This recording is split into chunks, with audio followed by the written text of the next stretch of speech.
Hey guys, John here with another installment of my video blog. I guess this is kind of becoming a semi-regular thing. I don't know if it's useless or if you guys like them or what, but here we go.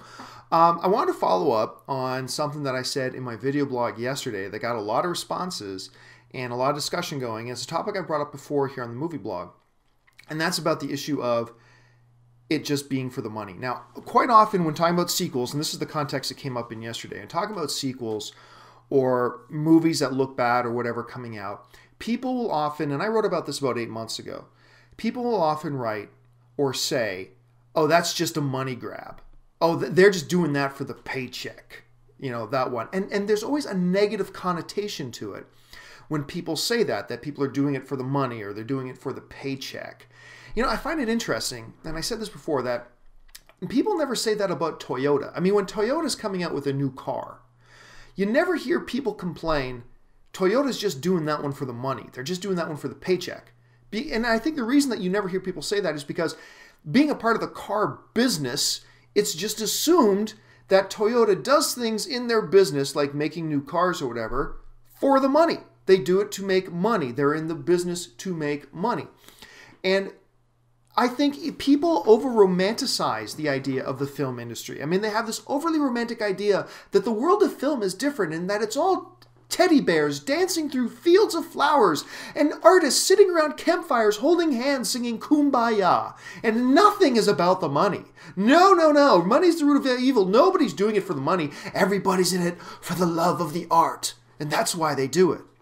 And my technical description for that belief is bullshit. I mean, that's not it at all. People do the movies for the money. Now, let me clarify that, okay? I don't want to just throw... I know I just threw like one huge blanket statement over the entire industry. Let me qualify this a little bit. First of all, let's look at it from two... Those are the people, the studios, all right, that actually put up the money. You try going to an investor and say, we need $50 million. We need $75 million. Heck, we want to make, Christopher Nolan wants to make Inception for $200 million. And we've got no way of ever getting you your money back. And you'll never see a profit, and you'll probably lose all that $200 million. You still want to give us the $200 million to make the movie? Obviously not. The people, the studios, the individuals who put up these huge sums of money, I think we'll all agree on this, do so once a filmmaker comes to them with a proposal for a film and a business plan for how they think they can make them their money back.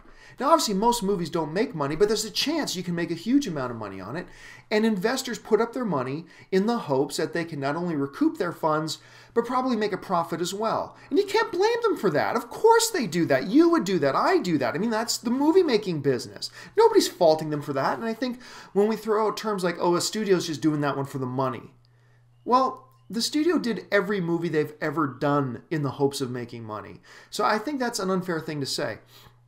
Also, let's talk about the artists for a second, the directors, the actors, what have you.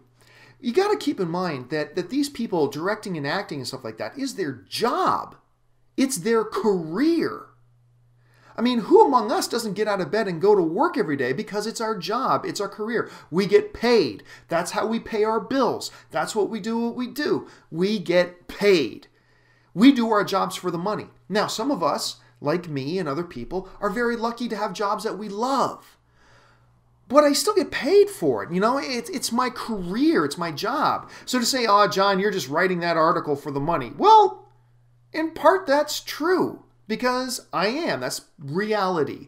That's taking the the over-romanticized bullshit out of the equation and just being real about it. It's part of it. Look, directors. If you look at the Directors Guild of America's standard sheets, a director who works on a low-budget film, that's a movie that's designated by the Directors Guild of America as being a $1.5 million budget or lower, which is like no movies. But let's say a low-budget film. The minimum, the bare bones minimum that a director makes is $14,500 a week with a minimum commitment of 10 weeks. Now, that's not including points or back end or anything like that. That's just for 2.5 months of work, $145,000 for a $1.5 million movie. The rate goes exponentially up when you start talking about $10 million movies or $100 million movies and stuff like that. So don't tell me that directors don't do it for the money. Yes, hopefully they love the art. And yes, hopefully they love the story. And yes, hopefully they have a passion for what they're doing. But they're also getting paid for what they're doing. It's their careers. It's their job. So they're doing it for the money. And we shouldn't look, I think, we shouldn't look negatively on them for doing it, because we all have careers. And this is their career. A career they love, a career they work very hard at, a career that gives them creative expression, but it's a career that also pays them. And they need to be paid. Now, some people will say to me, well, yes, but John, art is different. Art is different. No, it's not. Not when it comes to the business, because at the end of the day in the movie business, art is still a product that needs to be sold. It needs to be sold. And if nobody buys it, then it doesn't get made. People lose tons of money. People lose jobs. People lose everything they've got. So art is still something that needs to be bought and paid for and stuff like that. Now, people will often say to me, well, John, I mean, you just made a movie. Did you just do it for the money? Well, let's be realistic. Let me be honest about this here. Let me take all the bullshit out. I'm in a unique position where in my movie that I've just finished making, I am both one of the investors, because I've put up a big chunk of my own money for this film, and the artist involved. I'm the writer, director, producer of my film. So let me look at it from 2 points of view. From the investor point of view, of course I did it for the money. I mean, if I knew there was a 100% guarantee that there is no way I would get the tens of thousands of dollars that I put into my own film back, that there was no way I could do it. Now I'm realistic. I know there's a big probability that I won't get that money back. But if I didn't think there was at least the possibility I could get that money back, as an investor, I wouldn't have invested my own money in the film. I mean, I have to at least believe there's a chance I'm going to get that money back or make a profit. From the artist's point of view, did I just do it for the money? Well, considering I did the movie for free, obviously I didn't just do it for the money.